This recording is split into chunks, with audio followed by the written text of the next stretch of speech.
So, are you, how far are you from like, let's say like Olympic Village and that sort of stuff? Oh yeah, so I work in Auburn, so I'm 45 You minutes. do. I do. I'm lucky, very lucky.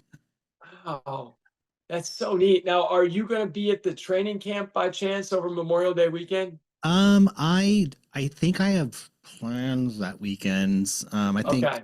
but but if I can pop out there at the finish, I'm not running it. I know you're running it, which is we're super jazzed about. Which I would. Oh, that's such a great. That is such an awesome event to be at. I've done it Mm, a couple times, where anyone can sign up for it if they have space that's so available. nice. But it's Right. it's it's amazing. I mean, there's nothing like it really. So Mm, that's really neat to hear. yeah, yeah. Now, do you recall like honestly this is terrible, but I actually I have not bought my flight yet for not for Memorial Day weekend for the training camp Uh-huh. because I'm actually getting married on June 1st. So I've been sort of debating if like I'm gonna make the training camp, but I know it's a good idea to do the training camp to be actually at your best for the actual race. So I would like to do it. But do you recall like the program for like the that weekend? Have you done it before? I have done it before. I've only done two of the days, not all three. Yeah, I just didn't I have the got you. stamina for it. Uh, Yeah. yeah, So but do you recall like the day one, like on Saturday, do they start on the west, like at the end of the race, or do they start in the beginning of the race? I think they start near towards the beginning. I don't think Okay. that they. I know there's a point they don't go beyond. There's a lot of snow right now, isn't Yeah, there? there's a lot of snow right now. Yeah, we got lucky this year with some late storms because we need the water. Um, Right. yeah, but yeah, I don't know which. I need to go and look and see what it is. Yeah. I'm a total I'll super need to fan, look but that up too. yeah. But I mean, your wedding and congratulations, by the way, um, Thank you. on Thank that. you. Yeah, how long have you and Kelly been together for? Oh, we've been together since 2013, so we've been together over a decade. Yeah. Wow, wow, wow, that's And awesome. we were actually like for a long while we were going for the record for longest engagement. But after let's see, it's about I guess it's been maybe 8 years something. Like we're actually like gonna give in on that record attempt. Yeah, Harvey, I'm just gonna say this just as part of humanity. You can't have all the records, man. You just can't. Yeah, that's great. Then we can figure some other one out in the Where, process. where's the wedding going to be at? Well, we're actually for Ohio. We're getting married in Hocking Hills State Park, which is it's really arguably Ohio's prettiest state park. It's an area that doesn't seem like it fits for Ohio's typical geography. Mhm. It has like the largest recessed cave east of the Mississippi River. It has a lot of really fascinating sort of sandstone rock caves and all kinds of interesting rocky areas, which are really fun. So yeah, we're really excited. It's a place that actually is only about 40 minutes from where Kelly grew up her whole life. So it's got like a local connection as well. So it's Uh-huh. not just like we're going to some destination or something. Yeah, no, I was out in Ohio for a wedding last year. Yeah. My honey's sister got married. Her Ah, family is her dad's in Akron. They kind of live in the area there. So they yeah. got married out by the Cuyahoga Valley National Park. Oh, Um, yeah. it was beautiful. But That's so neat. I've never sweat so much in my life. Like, I wish someone would have told me, like, could we make this a beach theme party? Yeah, Like that's this great. NorCal boy was like, oof. That's one of my secrets for bad water training.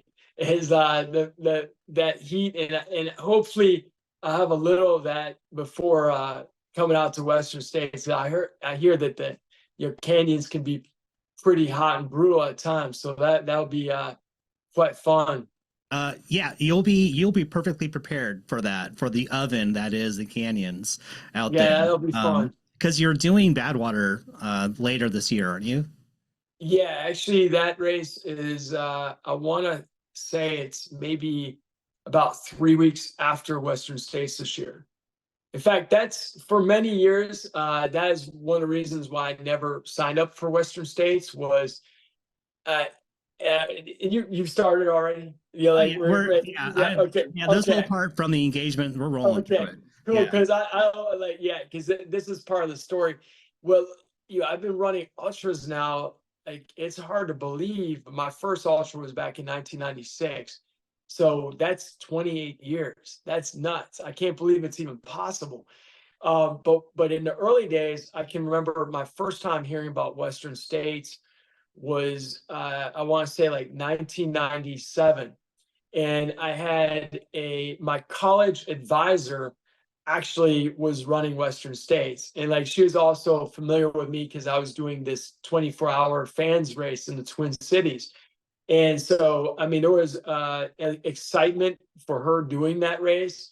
And it was interesting because back in that time period in the 90s, there was still like, I feel like it wasn't like a guarantee you could get in immediately, but it was pretty close to that. Like, I mean, if you applied for the race, you could get into the race. And like now you see that like there's people that apply for 8 years and don't get into the race. It's like, it's unbelievable the amount of growth that our sport has had.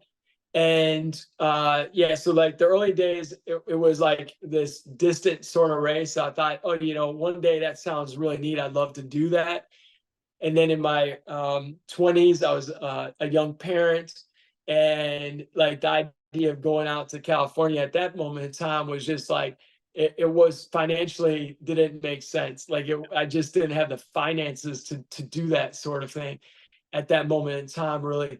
And then I got into like Badwater in 2011, and then there was races always were typically like 2 weeks apart, and so I was always really focused on Badwater, so I never really got into the idea of like doing Western States.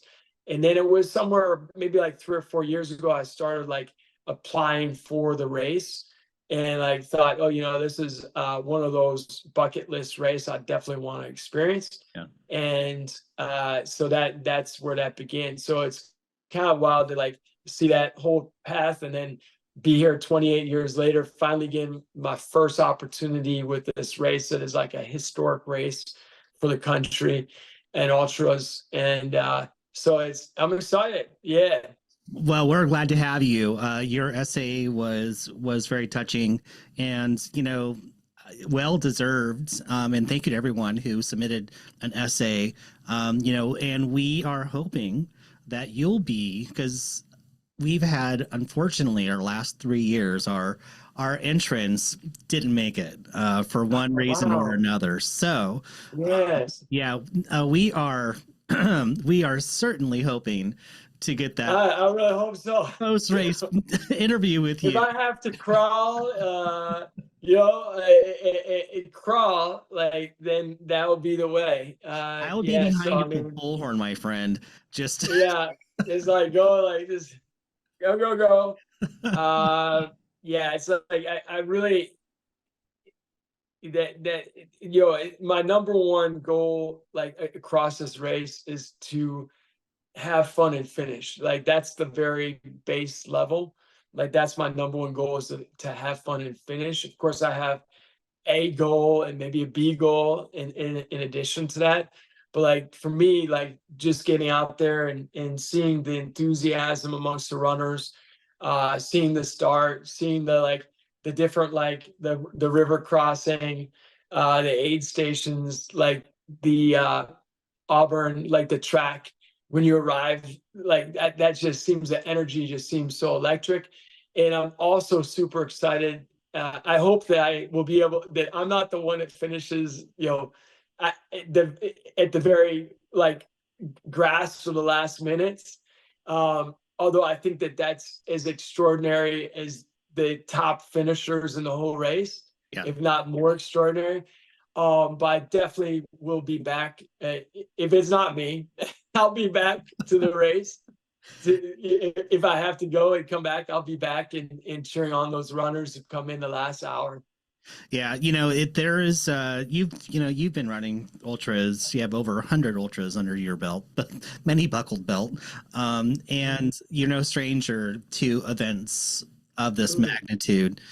Certainly it does have its own unique energy and legends, and luckily a lot of those people are still with us that we still get to enjoy this experience with. And there's just nothing like it, and I'm so excited for you and all your friends and family who'll be joining you to take part in this. It's extraordinary, at the very least. So I would say, Well, I appreciate that. That makes me even more excited. And I look forward to seeing you. yeah, same. Yeah. Do I understand correctly that you're going for a top 10 finish? Yeah, I think you could say that. Like, that would be like my A goal would be to be a top 10 finish. I think it would require me to nail all the things that I can do well, like pacing and nutrition, um, training for the heat. Like tonight after school, I was going up and down the hill, like hill repeats. So I know right now, like I did a ton of Barkley training for like the climbing, but I feel like I need to get back into that rhythm of climbing, because even though it's not, one of the most mountainous runner or races you can have, it's still a mountain race. And I feel like, I really need to like hone that.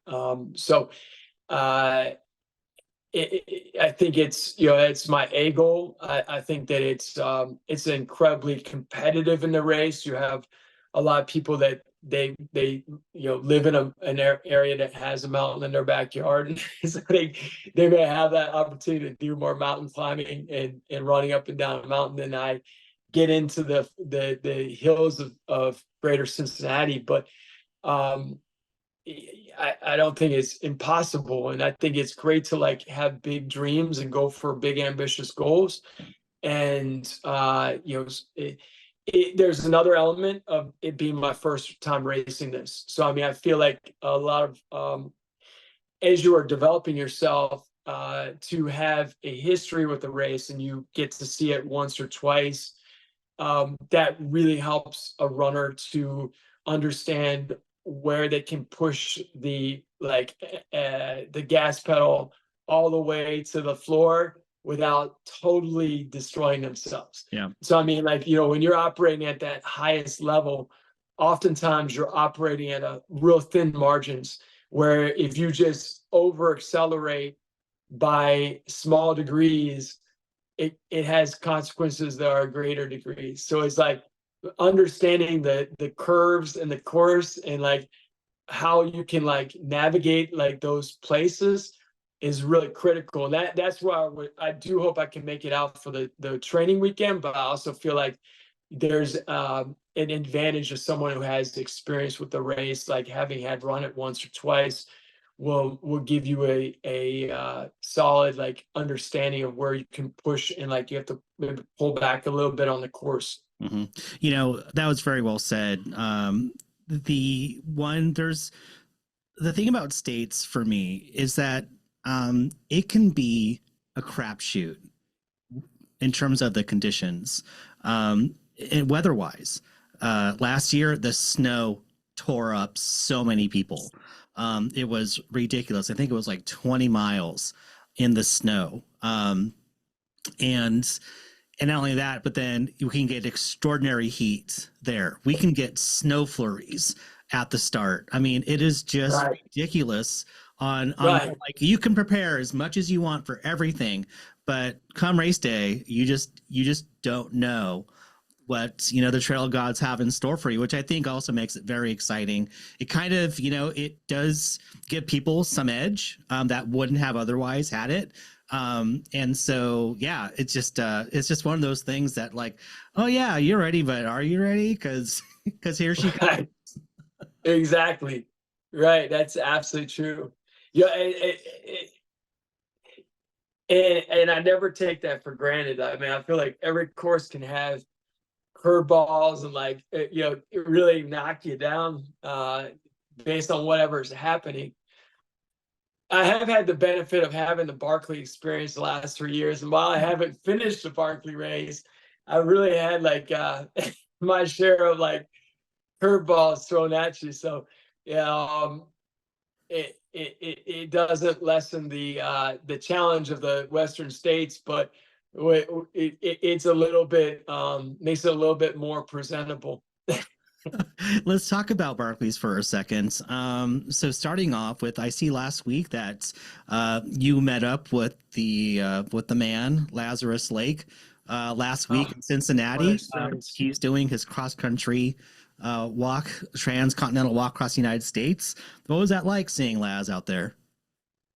Really, I mean, I have as much fun seeing Laz out there as I do going and competing in a race. Like, really, I do. It's like, for me, it's also super inspiring. I mean, to see him at age 70, covering about, at this moment, about 20, a little bit over 20 miles a day.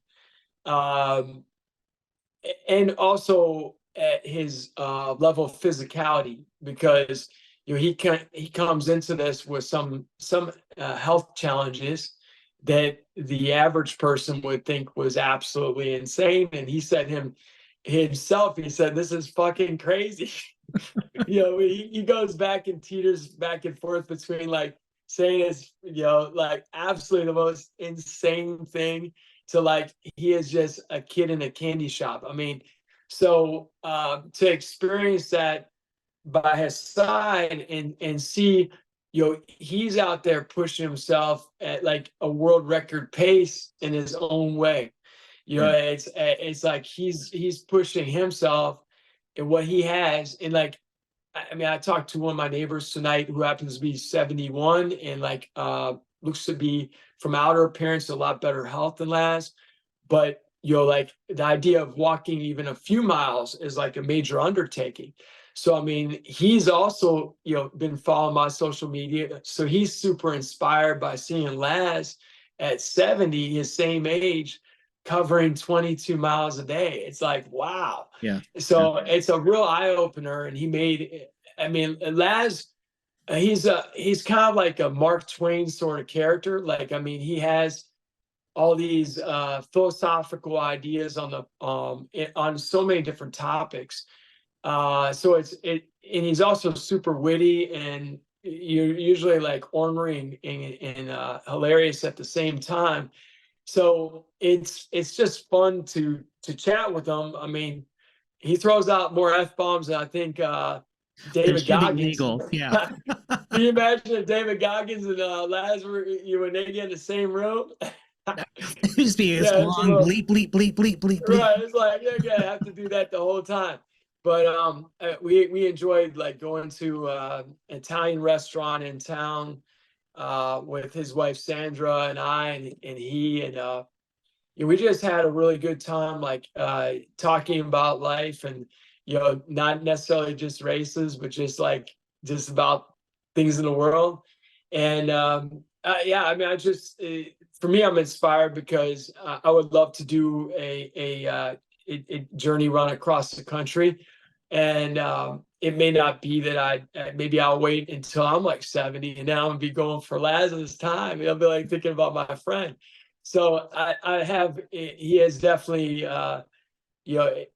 we've had some great times together, and he doesn't want to let go of that bag that he carries because it's got cigarettes inside. He's afraid that I'm going to take his bag or we're still trying to work on him. But good for you. Well, you stay on top of him for that. Come on, Laz. Yeah, we're trying. We're not done. So just a step further with Laz, you said that you've done attempted to finish Barclays the last 3 years, and so you were there for the incredible for Jasmine Paris's finish, her historic finish, first female ever to finish the race with 99 seconds left to go. She's on the cover of our new issue of UltraRunning magazine for May. Oh, June. yeah. Tell us about that. What was it like to witness that? I mean, there are two finishes that come to my mind that are like the most extraordinary finishes I've seen across like 3 decades of ultra running. And one was Bob Becker, who like basically was going for the oldest person to finish Badwater. And he literally was like crawling on hands and feet, like crab crawl, like for the last maybe 2 miles up the mountain. I mean, it was just like brought tears to your eyes. Yeah. He was one, and the other one would be Jasmine. I mean, to see that race unfold from the very beginning to the very end. And like when she was on her 5th loop and I went up to the fire tower, there was really only maybe 8 or 10 of us up there at the time. And even some people had gone back down because they said there's no way that Jasmine will be able to do this or anyone else at this time. And so when she came, it was just like, I think I would say probably, she had not written herself off. I'd say like 90% of people thought there was no way she was going to do it. In fact, even I had talked to Laz, and he was absolutely enthralled, and like that's part of what has inspired him on his journey run across America, was her finish. So but when she went out, after she went out for her 5th loop, and the other runners, I think there were 6 runners at that time. He said he thought only 3 will finish. And he said the 3 that are going counterclockwise will be John Kelly, it'll be Jared Campbell, and Greg Hamilton. He said those are the 3 that'll finish. And I told him 5 will finish last. I said they're going to be 5. I said Ehor is going to finish, and also Jasmine going to finish. So so we had like a little like exchange. But when I was up at the fire tower, she came through, and she was just like nonverbal. She was super focused, just like very efficient, mastered every second of her time. And then she was like moving so fluidly from where she got her water at the table there to where she went and got onto Ratjaw and was descending Ratjaw. Like she looked like just professional, like of anything in the world. Like she just looked like a master of her craft. And and I was like shouting, "Go get it, Jasmine!" Like your friends, the Green Runners, like they had been like messaging me asking, how she was doing or things like that. And I was like, your friends are all like, thinking of you. And go get it. And everyone up there was cheering, and we all just had hope in ourselves that she was going to be able to do something extraordinary. But we all also just thought anything could happen, and it's possibly not likely that this will happen. So the one thing Laz said is like, even when we were having dinner together in Cincinnati a week ago, he's like, she finished that last part from the fire tower to the finish. I think he said like 45 minutes faster than Ehor did. And Ehor is such an incredible mountain runner.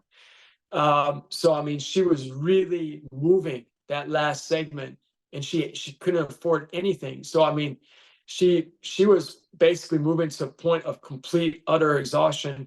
And even though she probably wanted, she said she wanted to, walk, and like, she just couldn't afford to like stop. I mean, she was just always operating at that fullest, highest level. And then so to be at the finish line, it was down to like 7 minutes, and we hadn't heard anything. And then all of a sudden, like, we hear something off in the distance, and I looked over at Carl, who was managing the time and like the area, and I was like, how much time is left? And then like one point it was like 3.5 minutes, and I'm like, okay. And then I'm like looking down, there's no Jasmine. Oh And man. I'm like, huh, and I look back, and then I'm like, everyone's like making noise, and we're all just hoping like that she's gonna somehow, like, something magical is gonna happen. And like then all of a sudden she appears, and there's like, I think 2.5 minutes. I'm like, Carl, how much time's left? He's like, I think she has it. And it's like she just comes, and you can see that she's just like giving everything she has. And then to finish with 99 seconds was just absolutely, had us all on the absolute edge of our seats, and our hearts were all stopped. Like Laz said, he almost had a heart attack. Like, just incredible. So like you couldn't like coordinate or plan that if you tried in your greatest efforts. Like, to finish with only 99 seconds, like that's just so exceptional. So to be the first female, but to also not just that, but to finish the way she did, like, going from like 3 years of this and all the effort she put into it, the collaboration with her husband, which I saw, that was just really, truly just heartwarming. And also the way she conducts herself. Like, I mean, the fact that she wore the same shoes for 3 races, like no one would do that. Like, so she's really dedicated to her idealism of wanting to bring awareness to to others, and wanting to reach more people about environmental issues, about climate change. And yeah, that's inspiring. So I mean, she's someone who is humble, and just the kind of person you would want to like be recognized for that sort of achievement. It's a beautiful story. And I'm so proud of her. And it's just rocked the ultra running world. And it's this drumbeat that is getting louder and louder and louder with what we're seeing female athletes do. Courtney Dauwalter and last summer's just what she did. It's just incredible. And I just love seeing this and what it means for other women, just watching these barriers go down and just motivating them and encouraging them and inspiring them to achieve things that they thought were out of reach. And it's happening all over the place. And, to a greater extent, of seeing this sport evolve. And I mean, you're the perfect person to talk to about this because you do so many extraordinary things with your body when it comes to distance. But Cocodona was last week, and the people running 250 miles, and seeing how quickly people were running that distance, but how many people were finishing that race, and how many people are inspired to go and try something that truly is beyond the 100-mile distance, but was at one time like, oh, you're in a cult if you're doing that. And I get the average person probably still thinks that, but among us, we're like, 100 mile doesn't seem that far anymore. And I think that Carl Melzer's been saying that forever. 100 miles isn't that far. But kind of what is your impression with seeing so many people take on these larger distances with Moab, Bigfoot, Tahoe 200, and others?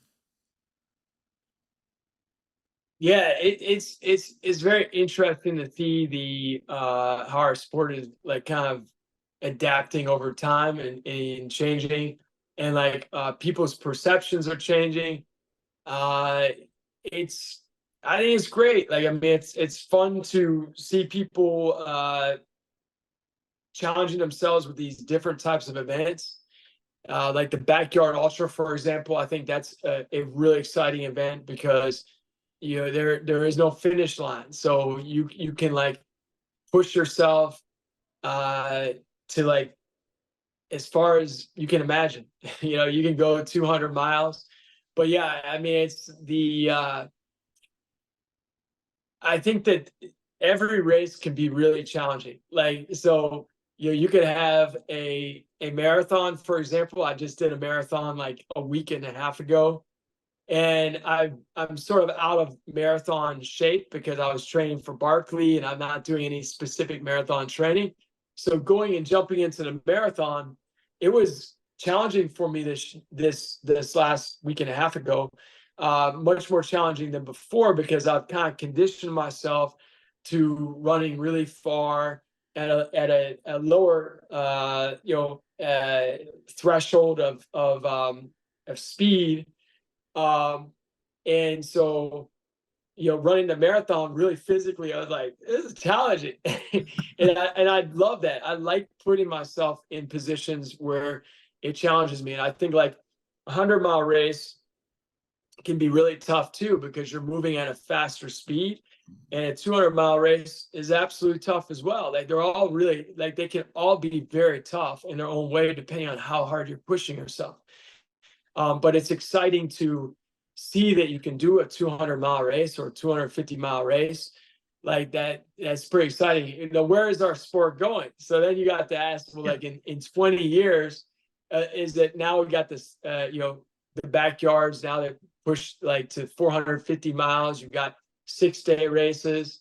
You got all these different events. So now 200 miles is the thing, but maybe in 20 years, it's going to be like 400 miles, or it's going to be like 10-day races. I don't know. I really don't know where it's going to go, but I think that's fun. That there's what's great about our sport is that there are so many different things you can get yourself into. So you can do like stage races, you can do mountain races, you can do 50Ks, you can do 100-mile races, you can do backyards, trail, road, all those things. And that's what I find is really fantastic. Like I like to like explore different types of like events and not just do only one style.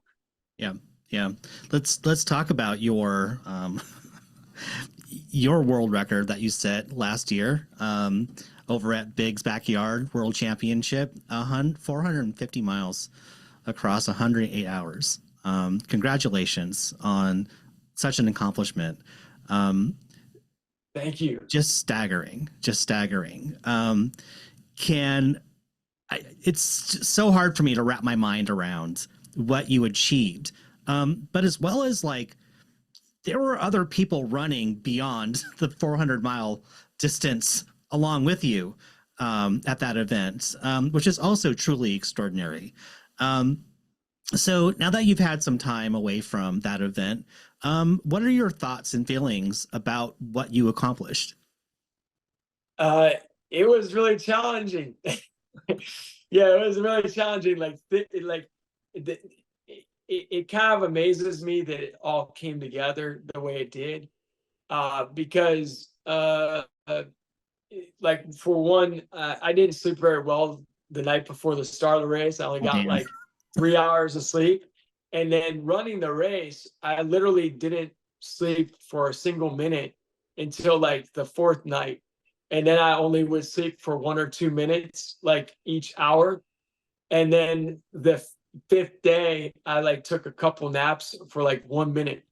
So operating on that sort of sleep level, I mean, I had to put myself in a whole different shell, a whole different mental space like than I'm normally in. Like, tonight if I stay up to like late, I want to get 3 hours sleep and I have to go to work tomorrow, it's gonna slow me down.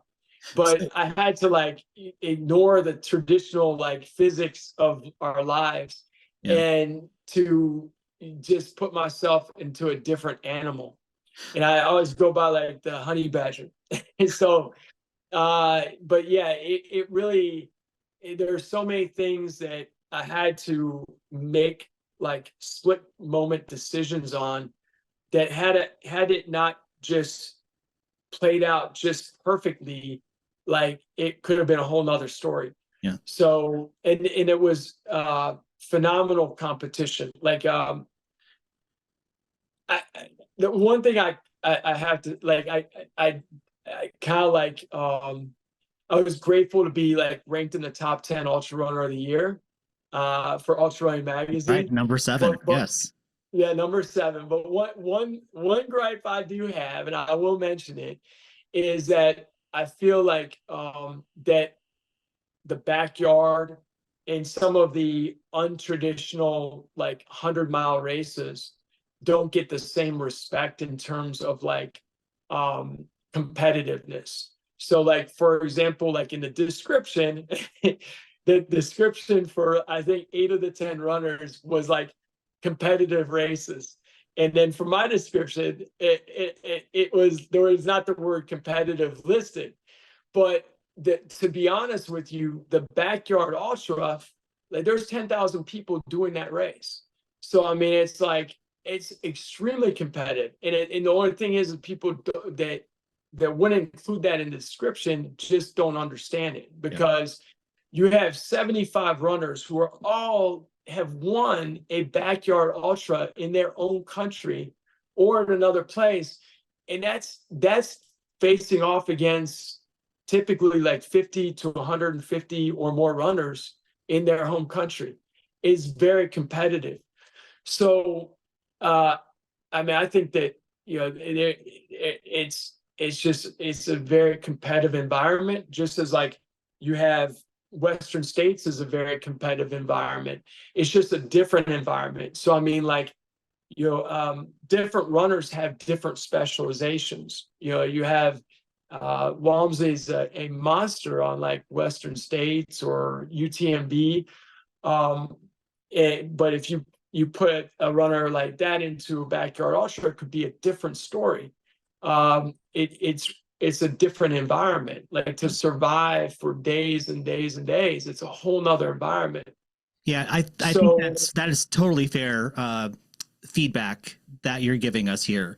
And I think one thing that I think we can it is meant to be in a positive way. It's no, I hear you. constructive feedback. I'm not bashing you. No. Yeah, no, but I do think it's really good feedback. Because I wonder, not that I know this to be true, but I wonder if there is a bit of a mystique out there about what a backyard ultra is. So because it doesn't go by the same sort of, it has its own rules, you know, other than like an ultra is like start, go, finish, right? There is a go and finish, but there are some, what are the rules? What are the kind of the confines of what makes a backyard ultra?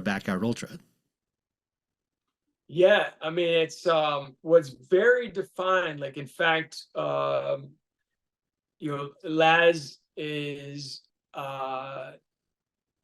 super he's like the type of teacher I want in school. Like, because it's like there are times in my classroom where, you know, we may have like a certain rule, and it's like I see like that it's not black and white. But with Laz, it's always black and white. So I mean, there was like, for example, this year there was a German runner who had left at the starting line for a yard to go out, and then he forgot. I mean, it's actually very disappointing. Like, but he forgot his timing chip, and instead of like just continuing and finishing the loop, he came back to his tent. And unfortunately, like, had he just continued, they probably would have just given him credit, because there were people that saw him on the loop, and it was like, not, there's no way he could have done anything mischievous. But because he returned to his tent, like, he was automatically disqualified. Oh man, Like DNF. Yeah, so but there are definitely absolute rules to the way the backyard operates, as well as any other ultra out there. And yeah, I just think that, like, I'm excited to be doing Western States, but I think, like, you know, for so long in our ultra running community, Western States has been like the defining measure of success in ultra running in our country. Like it's been one of the greatest defining, that and UTMB. Yep. So I mean, it's, for me, I like the fact that like Cocodona 250, Big's Backyard, you've got like some of the road races that Camille has achieved. You know, you have some diversification, but I think that like it's great to see that, because I feel like that a lot of runners who may have been very successful in different dimensions didn't really get the same recognition that they may have like deserved. Yeah. You know, going back across time. Yeah. For a backyard ultra though, what makes it a backyard ultra? Is there a time limit? Is there first man to finish, last man standing? Can you give our audience a just nice overview of most definitely. Yeah. Yeah. So the backyard ultra is basically 4.167 miles that you must do every hour on the hour. So basically, the traditional course alternates between 12 hours on the like trail and 12 hours on the road. The challenge with this is you have to be a really strong trail runner as well as a strong road runner. The rules are that if you finish the loop in like under the 60 minutes, then whatever time like you have remaining, you can like eat food, you can stretch, you can take a nap, you can do whatever you want. But when the whistle is blown, usually there's 3 whistles, and that means you got 3 minutes, 2 minutes, and then 1 minute to get into the starting chute. If you are not in that corral when the buzzer goes or the whistle goes, then you are disqualified. I mean, you're a DNF. You do not finish. So you have to constantly aim to like finish a loop, ideally an amount of time that gives you an opportunity to maybe sit down, put your feet up, to eat food, to drink, to take a power nap. Like those are all really critical functions, and then just keep going. So there's different strategies. So for example, Phil Gore is a really successful backyard ultra runner. He's based in Australia. He had the world record back in the summer. And he oftentimes will finish loops with like 42 minutes. So he has like maybe 18 minutes where he can just like sit down, he can take a 10-minute nap, he can get himself organized. For Big's Backyard, I was oftentimes finishing like trail loops in like maybe 50 minutes. And then like when it got to like the last couple of days, I was going even slower than that. So I only had like maybe 5 or 6 minutes to like reset. So I literally had very limited time to eat, to sit down, put my feet up, to organize myself.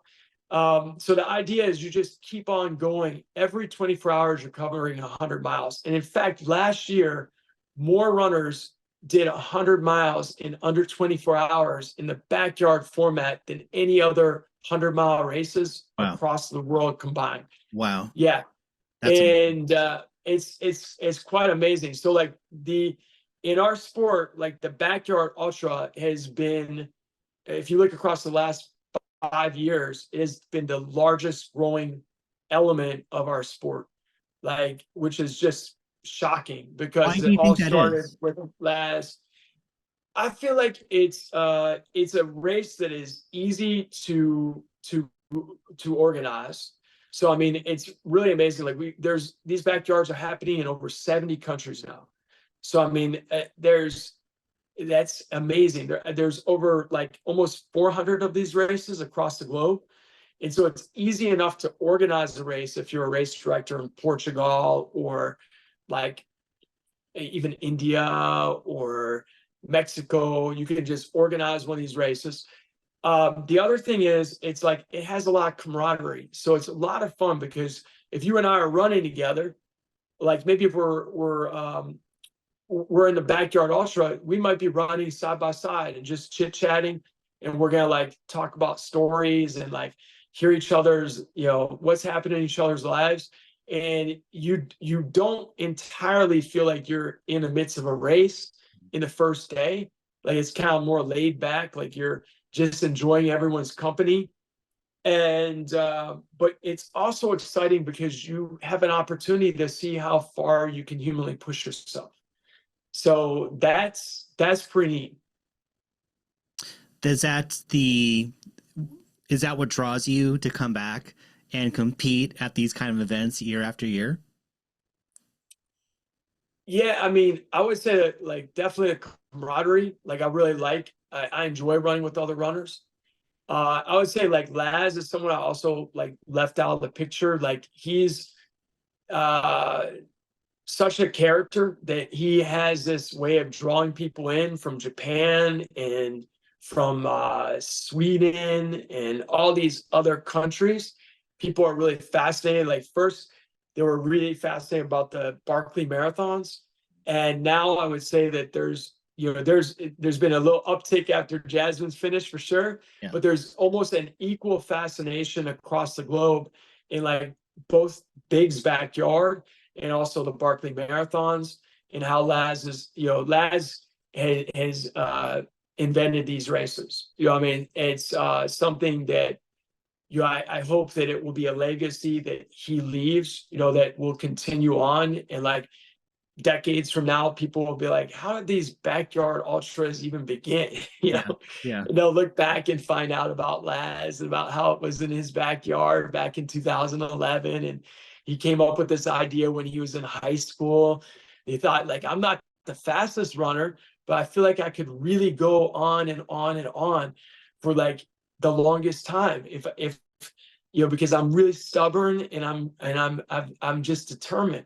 So that was his vision. And then decades later, he puts it to fruition and does it in his backyard. Wow. So I think it's, for me, I also think I'm drawn in to like with the idea, like, well, what if I tweak this element or I tweak that element? I feel like I can go even further next time. So there's always this idea like of trying to improve yourself. Yeah. Yeah.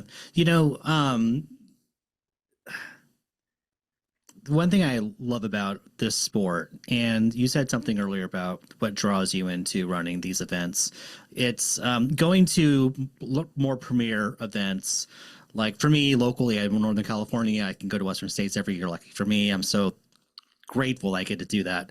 And also Canyons is now part of UTMB, and these events draw people in from all over the world, and to feel connected and united through running, it's such an amazing feeling. And so I really am like totally resonating with you right now when you're telling me that you've got people coming in from Japan, blah blah blah. I was running with someone from Brazil just a few weeks ago, and just like being able to, and this, like, for me, because I'm running in my own backyard, no pun intended to this conversation, but to, like, I get to share where I live and run with people from around the world.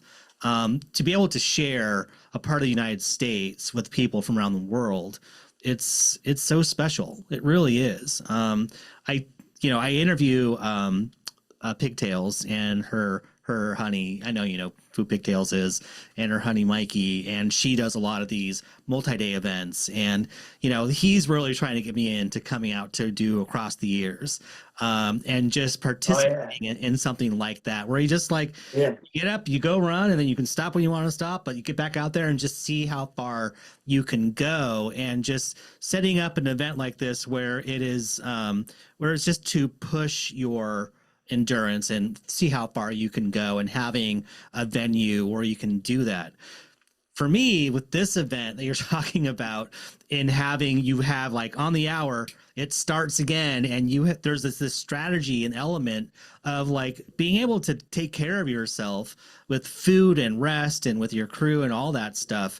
And to hear you say that you like didn't even sleep for 60 seconds for days on end, I'm thinking, what is it about this human being that he's able to endure this I know it takes practice and time, and you have really dialed it in over many years.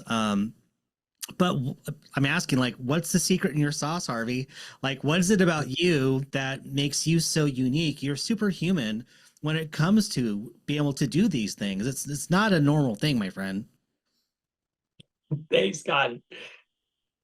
Oh, yeah, it's been a long time. It's been a long time in developing. And it's like it's so crazy because to imagine back to like when it first began, I got into like this ultra running, and yeah, I was in the back of the pack or the middle of the pack. And I think that's really honorable to be doing these things at any point in the pack. But to like have that climb all the way through those like decades, and then to reach like the like my peak here in time, it's really there are many reasons like why I've been able to be successful. I can't just say a singular one. Yep. It's where I can put my mind space. So I really, when things look like they're absolutely like impossible, I'm always like rerouting and recalibrating my mind to look at them differently, that they are possible. So with Biggs, for example, when I only had 3 hours of sleep and I was like 24 hours or maybe 36 hours into the race, and I felt like more tired than where I was in 2021, where I won the race with like 354 miles. And so I was thinking in my head, like, man, this is not good that I'm like in day one, like day two, and I feel more tired than I was back in 2021. But then I would just, I thought back to things in my mind that would put me in the right space. So I thought about like a good friend I have that lives in Haiti, whose name is David, and how he has these crazy hardships that we can't even imagine under the circumstances of like their country right now. And I thought about like I put myself like I have this list of like my why statements of why I want to do my very best. So I return my mind to like think about some of those whys. I thought about my students. They wrote out note cards and like put like positive statements on them. So like that was super strong. I thought about I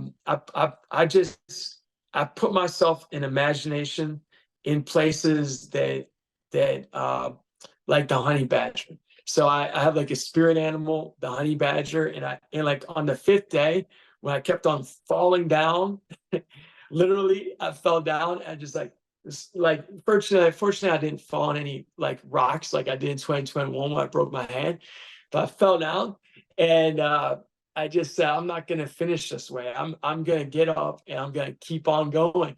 And Eeyore keeps looking back and like, what is going on with Harvey? He keeps on falling down. He just keeps getting up. Like, what's going on? Well, that guy just stopped. So I think Laz and many other people had counted me out, said like, Harvey, he is done.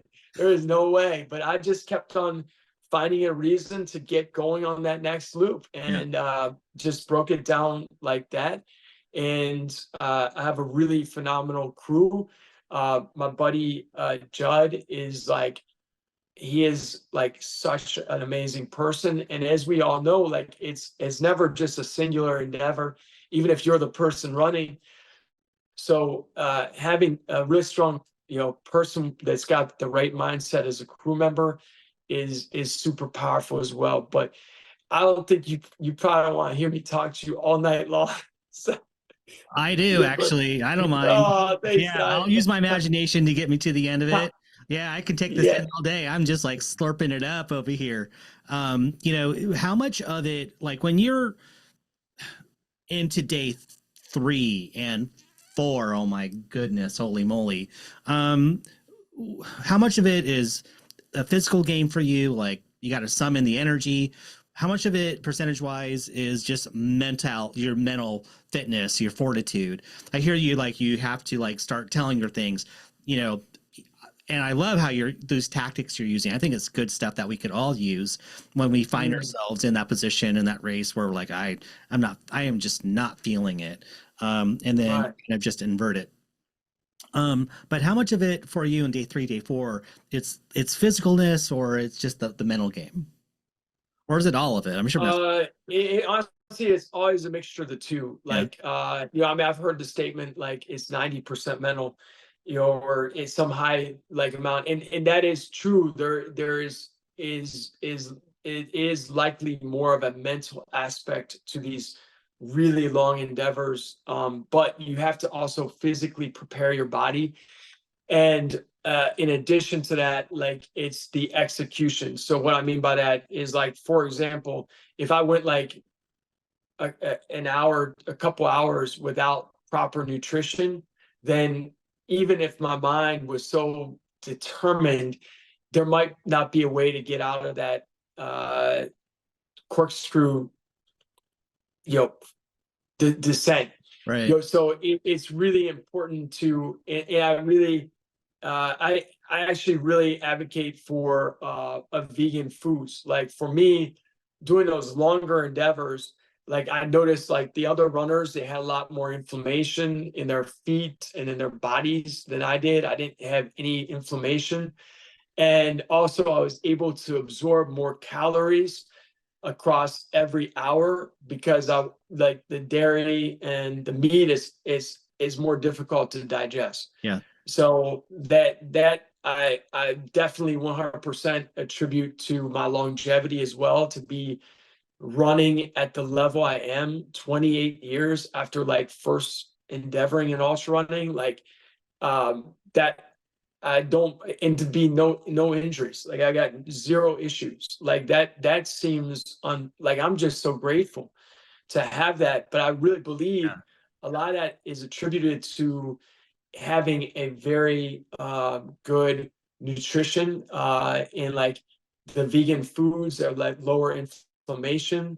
I truly honestly believe that that's been a major part of my success. My friend who's 102, Mike Fremont, he actually went vegan at like 69 with his battle with cancer. And like he used to have arthritis in his shoulders. And once he went to vegan, he has zero arthritis.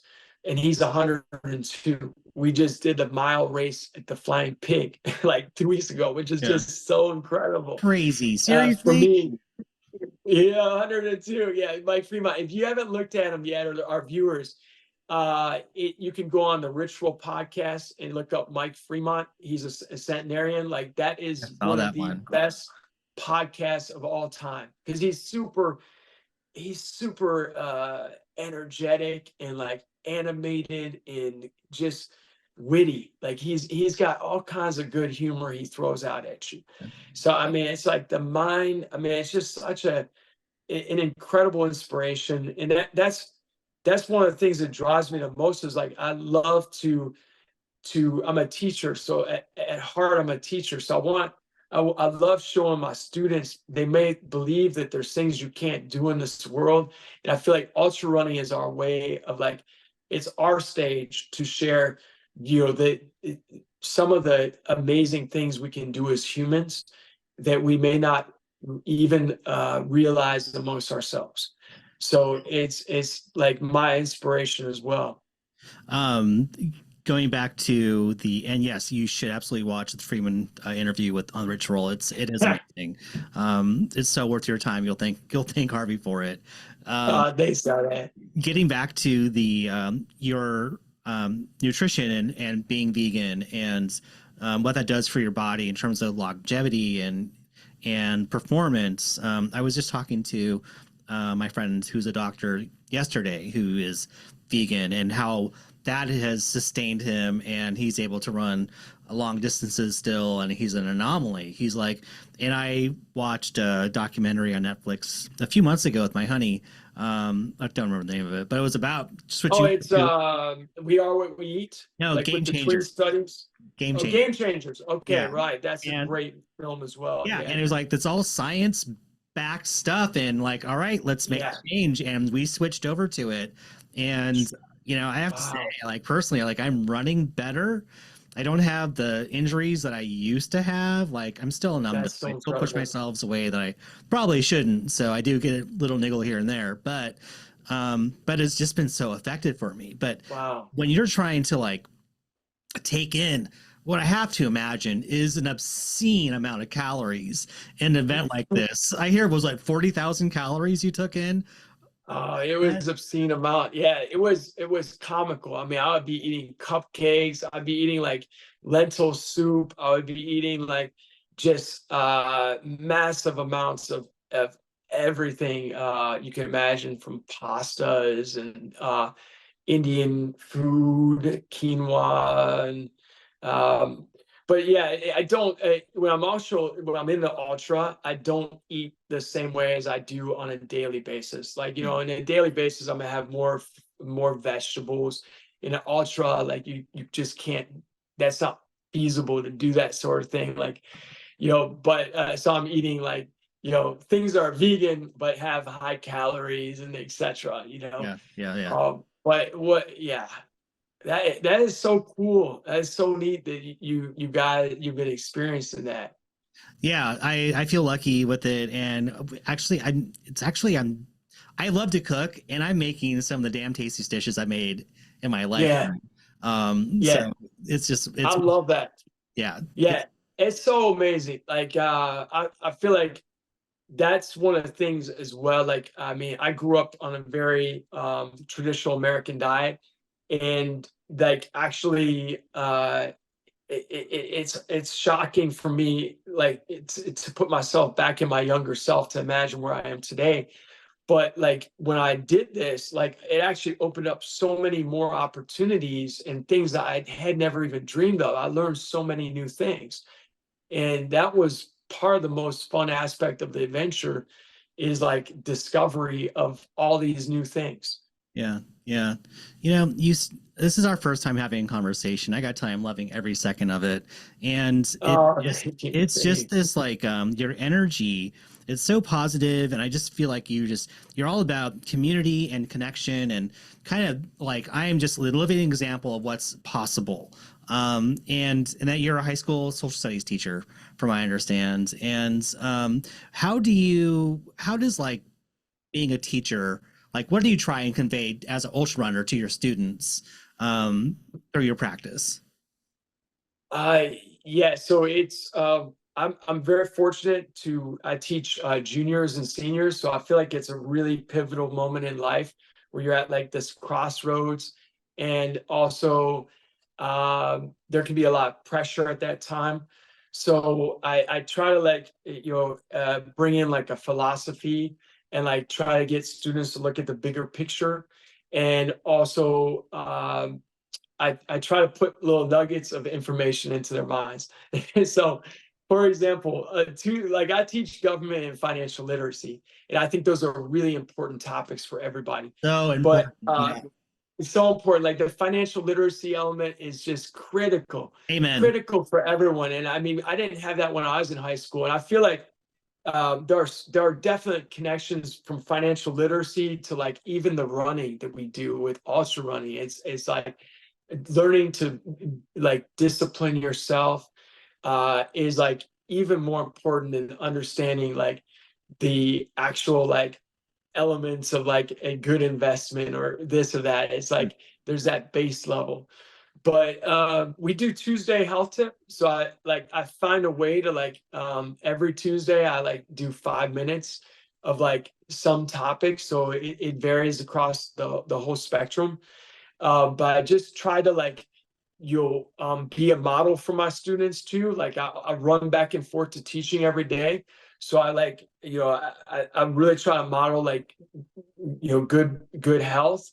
And like I'm always mindful about what I have in my classroom that I'm eating in front of them, even. Like, I mean, I want them to eat a lot of food, but like I'm like, it's nice for them to see like healthy options. Like and people can eat whatever they want in a room. I'm not like someone's like rule you can't eat in my classroom or something like that. It's not about that. Um, but I also I have like a very much like a pretty much the same demeanor. So it takes a lot to get me fired up or something about, so I'm pretty calm about responding to like different things that could happen. And I try to like teach them goal setting. Like, so like, let's set some goals and then let's find our way to how we can make that goal happen. So like, for example, we just had like a state test that was like it's like a required thing. And I know testing isn't everything, of course, but we actually got like 91% passage. Like the state average is 77%, which was really cool. I'm very proud of the students and like the whole staff. And then we had like 52% finished with a on a scale of 1 to 5, like a 4 or 5, which are like advanced and accelerated, compared to 22% across the state. And we have a very urban, very diverse student population. It's a public school, so it's really exciting to like. Yeah, I always think my goal is to finish 100% passage, and like so everyone, almost every single student like went up in numbers. So I always there are challenges sometimes. Like I might have a student that doesn't come to school, and like that's something I try to like do everything I can, and I can't get them in, maybe, but it makes me proud of them, like putting forth the effort and seeing what they achieve. So that getting the goal and like going after it, and then teaching them that they can like be successful if they put in the work is real important to me too. Yeah. Yeah. Well said. I'm so proud of you. I'm proud of you Thank you. for everything you've done and how you're changing lives in so many different aspects, especially for these kids. It's just so important, and you're such a great role model from what I'm getting here. So thanks for showing up. I really appreciate you. Thank you for You that. really matter. Yeah. Yeah. Listen, I know I've kept you late long enough. I know it's getting late back here. No, But it's all great. I've really enjoyed my time with you and your enthusiasm. And you will be out at Western States? Oh, Are you I'm planning going to to be be? there, my friend. Absolutely. Yeah. Okay. Well, I would actually really love it. I'll be arriving Wednesday, and I don't know if there's any chance I'll get to see you, but I'd love to see you out there. I'll be there Like, Thursday. Yeah, let's do it. I'll okay. be in touch. Yeah. Well, that would be amazing. Maybe we can go for a walk, or like go check out the start line, or like go for some Let's do it. some grub. We're not Yeah, setting any records, okay? We're gonna go for a short yeah, walk. that would be perfect. Yeah, I would honestly love that. I would too. Sincerely. I Yeah, really would. absolutely. We'll 100% do it. All right. I'll see you Yeah. next month. Yeah, that would be. I'm pumped. So yeah, I know this is going to be a challenging race, and I'm not expecting anything less of it. But I also am really excited about seeing those iconic places, like the first 4 mile climbing, the coming into like seeing that, just like I mean, I think also like there's a level of excitement amongst the runners Yeah. that's different than a normal race. Like people come in like just with so much energy and enthusiasm. So I'm excited to see some of these elements that are special and unique to this race. Yeah. Well said. And I'm also honored. I'm grateful to UltraRunning magazine for having selected me. I take that very seriously, like the honor to represent, and I'm grateful for that. Oh man, the honor is all ours. We cannot wait to see you there. It's going to be a fantastic day. Yeah, super, man. Well, thank you so much. Now, that picture behind you, can you tell me what that's? Yeah, What's this? That's True Heart Brown. He was a basic. He lives in Flagstaff, Arizona. He took first place a couple years ago at Black Canyon's 100K. Punched himself a ticket to go to Western States, and he's a wildland firefighter. And so, unfortunately, he didn't get to go run the race that year because he had to fight a fire. He got called away to do it. Wow. But he is an extraordinary human being. Just kind of was not on anyone's radar, I don't think, in terms of taking a golden ticket that day. But he worked hard and he got it. And he's such a such a salt of the earth, humble human being. Yeah, extraordinary person. That's really neat. Yeah. What, well, as a final thing, do you have like one or two words of advice in preparation or about any element of the course that you would give me and the other runners that are maybe listening? I would say, it's everyone has their limits and what their takeaways are for that. It is I would say just enjoy the experience. Not everyone gets an opportunity to run it. Not everyone gets an opportunity to run it more than once. So when you get this opportunity, just to take it all in from every aspect, from the camaraderie and community and brethren that you're going to have. You are part of a special group of people for this one moment in time. And this course is hard. It's beautiful. It's iconic. But also take a moment. You get up to escarpment, take in the sunrise that you're going to see coming over Lake Tahoe. It's magnificent. Running through Granite Chief and Swinging Bridge and up to Devil's Thumb. As much as you're going to hate it, because you're going to hate it, but you don't have to hate it for that long. And just a few miles up ahead is Forest Hill. And you get to take in some civilization. Michigan Bluff is amazing. The volunteers are, some among the best in the world. There's nothing like it. So just Wow. just enjoy every second of it, because I know you will. Yeah, yeah. Man, that has got me even more, like, speaking to you tonight has got me even more amped about going. Oh, I'm so glad. One final question Yeah. is if you would recommend like one single documentary or piece of literature or website, what would be that one thing you would say, oh my gosh, you should take a look at this. This is something that like would be amazing to see before you come out and run this race? I'd have to say that Unbreakable. It's pretty hard to beat.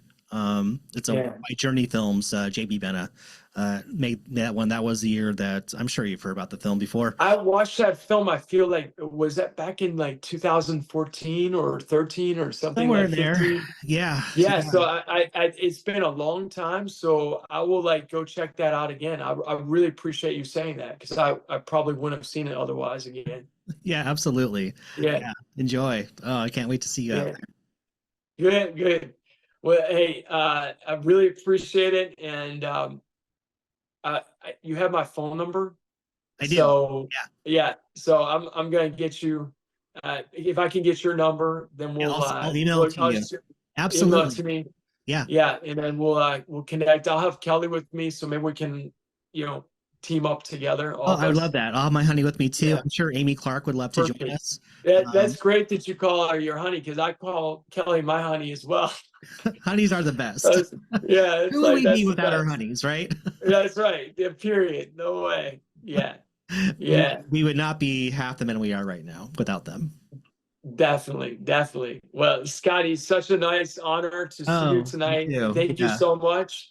Anytime we could do it. I'm very much looking forward to seeing you on Thursday. Let's go. I can't wait. Bam. All right. We'll All right. Have a wonderful night. You too. Thanks one so final much. thing. So when will you share this? And I'm going to actually I'm sorry. I'm crying over here. I don't know why. Oh, that's good. It's good. That's healthy. Yeah. That's good. I'm going to turn around tonight. I think Amy will probably share it sometime within the next week. Okay. Going down south to participate in the Born to Run ultra marathons. That's put on by Luis Escobar. Okay. Yeah. So, so I'm only doing the 10-mile distance. It's like a 4-day event down near Santa Barbara. But I have like a really awesome connection to Born to Run, to the book. It's what got me into ultra running. Seriously. And read that book when I was training for my first ultra. I'm like, I've got to be part of this. If That, there was no Born to Run, I don't think I'd be doing a podcast. that's And, incredible. and my grandmother, turns out, I didn't know at the time, but she's Tarmaran. What? And so That's like, oh my God. yeah, so I need That's so to get down to the Copper amazing. Canyons to run down there at some point in my life Yes, while I can. most definitely. Yeah. Yeah. Yeah, that's really I actually met a couple of the uh I can never pronounce it right, Talbari. Um The Tarmaran. uh Yeah. Talbari. I met a couple that came to Cincinnati in 2015. I think it was Armando and another younger man, but they were fantastic. Oh, cool. Yeah, Yeah. yeah, Yeah. that's really, really special. I'm carrying a photo of my grandmother with me when I'm out there running.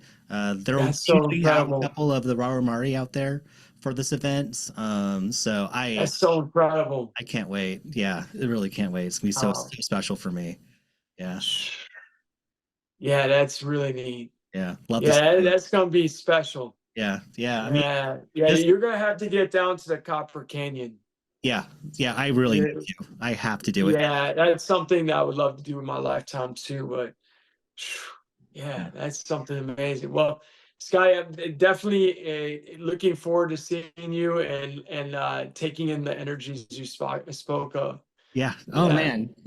Enjoy it. All it'll right. be good. Give my best to Okay, Kelly you have a and good. have a great wedding, damn it. Yes. Love it. Hey, thank you so much, brother. You got All it. right, see you later. All right. We'll see you, buddy. Ciao. Bye.